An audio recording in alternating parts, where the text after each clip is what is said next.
t'imagines avoir le pouvoir de l'invisibilité? Laisse un like à cette vidéo si tu aimerais avoir ce pouvoir et commente ce que tu ferais en premier si tu l'avais. N'oublie pas de t'abonner avec la cloche activée et de partager la vidéo, je t'en serai énormément reconnaissant. Assieds-toi, détends-toi et mets-toi à l'aise, car aujourd'hui je vais te raconter Above the Shadow. Le film commence avec une fille appelée Holly qui nous raconte que, lorsqu'elle était petite, toute sa famille l'ignorait sauf sa mère.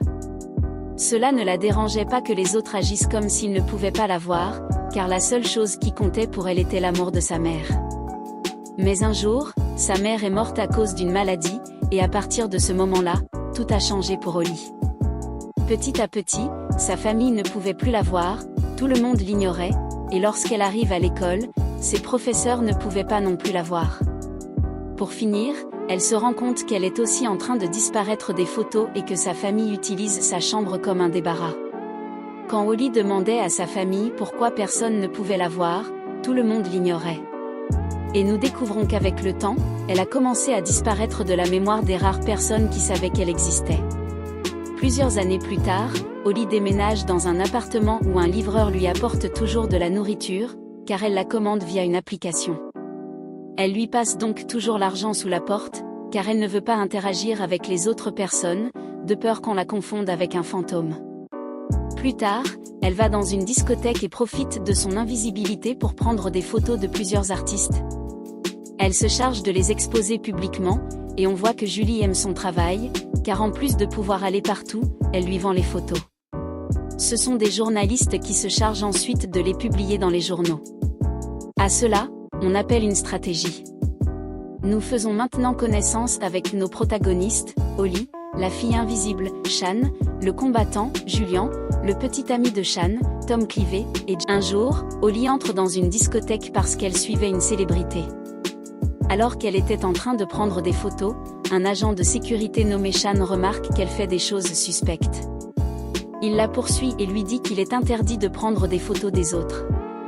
Mais Holly s'en fiche complètement de ce qu'il dit, jusqu'au moment où elle se rend compte que quelqu'un peut la voir.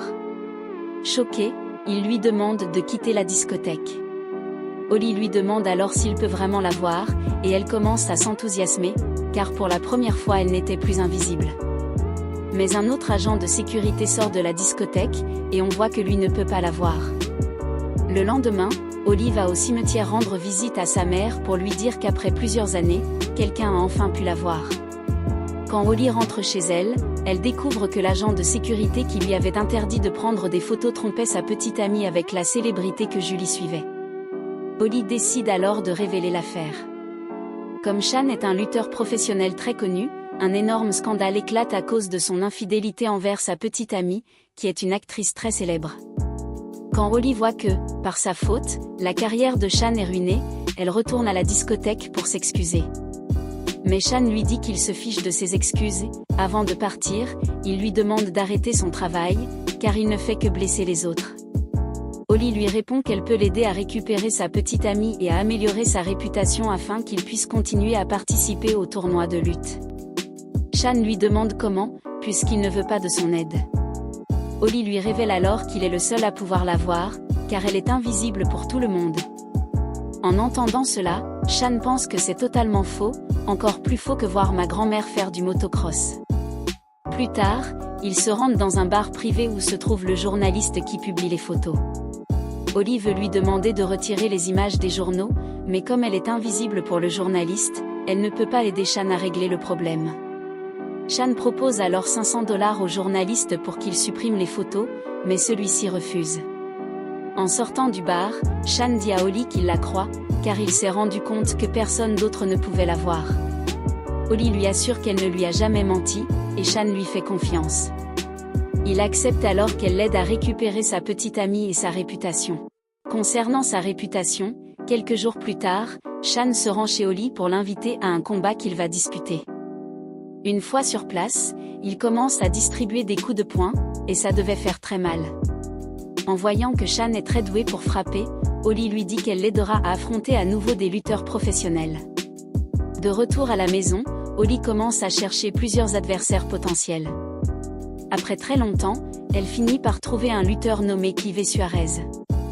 Elle se rend donc chez Shan et Juste au moment où elle allait lui annoncer la nouvelle, Clive lui envoie un message disant qu'il ne veut pas se battre contre Shan.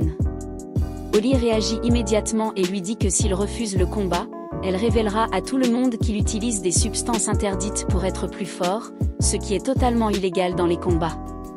En lisant cela, le manager de Clive appelle Shan pour lui annoncer que le combat aura lieu dans 6 semaines. Après les appels, Shan remercie Holly pour son aide. On voit ensuite Shan s'entraîner très dur pour gagner, tandis que Holly prend des photos pour lui faire de la publicité. Et cela fonctionne, car Shan devient de plus en plus célèbre.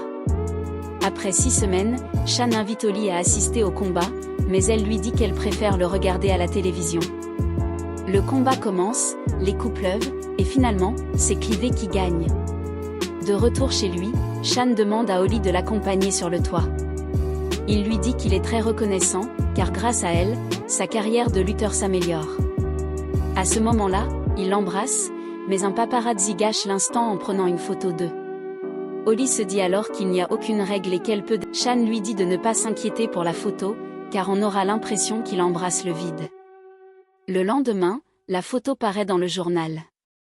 En la voyant, Holly remarque qu'elle apparaît comme une ombre. Elle est très excitée, car au moins on peut enfin un peu la voir.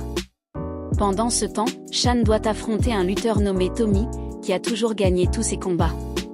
Holly profite de son invisibilité pour entrer dans sa limousine et lui envoie un message. S'il ne laisse pas Shan gagner, elle révélera à tout le monde que sa petite amie a 17 ans. En lisant cela, Tommy se laisse battre, ce qui permet à Shan de gagner le combat. Après cette victoire, Holly contacte le manager d'un autre lutteur nommé Jackson pour qu'il accepte de se battre contre Shan. Comme il ne fait pas confiance à Holly, elle se rend chez Jackson pour chercher un moyen de le faire chanter.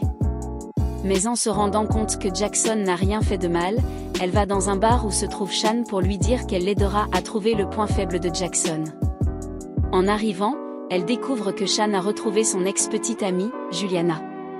Lorsque Shan remarque Holly, il la suit et lui dit qu'il est désolé, mais qu'il a toujours été amoureux de Juliana. Holly lui dit alors que ça va, mais qu'elle pensait qu'il y avait quelque chose de spécial entre eux deux. Quand Shan lui répond que non, elle s'énerve et lui dit que la seule raison pour laquelle il a gagné ses combats, c'est parce qu'elle a fait du chantage à tout le monde pour qu'on le laisse gagner.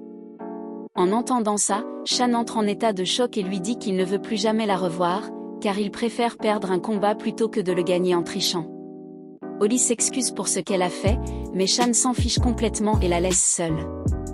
Après ça, Holly retourne à sa vie d'avant.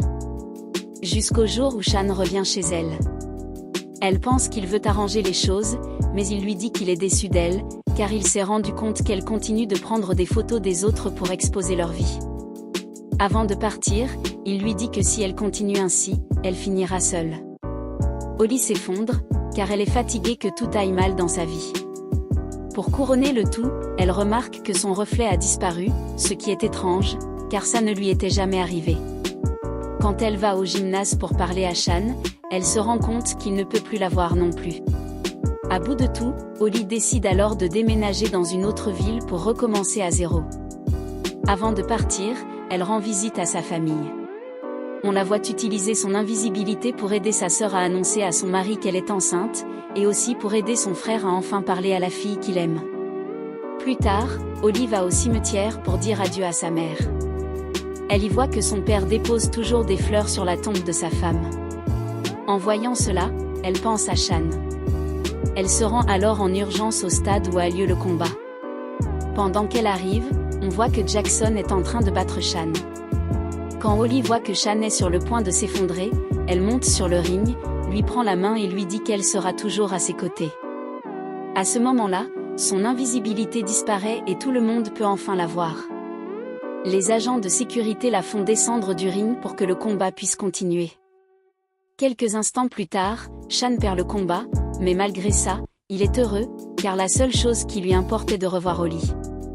Quand elle le prend dans ses bras, ils s'embrassent. À la fin, Holly va retrouver son père. Lorsqu'il la voit, il la serre dans ses bras et elle lui dit qu'il lui a beaucoup manqué. Et c'est ainsi que se termine ce film.